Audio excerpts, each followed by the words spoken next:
তো সেই সময় দেবদা আমাকে ধূমকেতুর এই ছবিটা দেখিয়েছিল, প্রস্থেটিক মেকআপ করা এজেড লুকটা দেখিয়েছিল, and I could see the excitement in his eyes, এবং হি ওয়াজ সো হ্যাপি এই ছবিটাকে নিয়ে।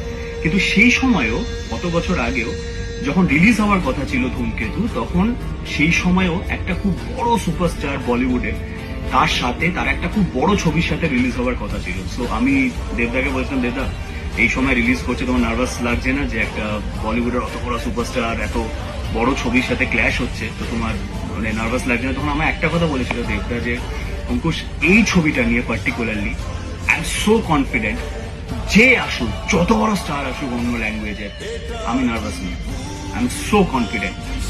আমি এই কারণে এই ইনসিডেন্টটা শেয়ার করলাম, তার কারণ ঠিক 9 বছর পর ধূমকেতু রিলিজ করছে সেম কন্ডিশনে, যে একটা বড় সুপারস্টার বড় হিন্দি ছবি সাথে ক্ল্যাশ হচ্ছে। আর আমার দেবদার কথাটা মানে মনে পড়ে গেল যে সত্যি ধূমকেতুর কিচ্ছু যায় আসছে।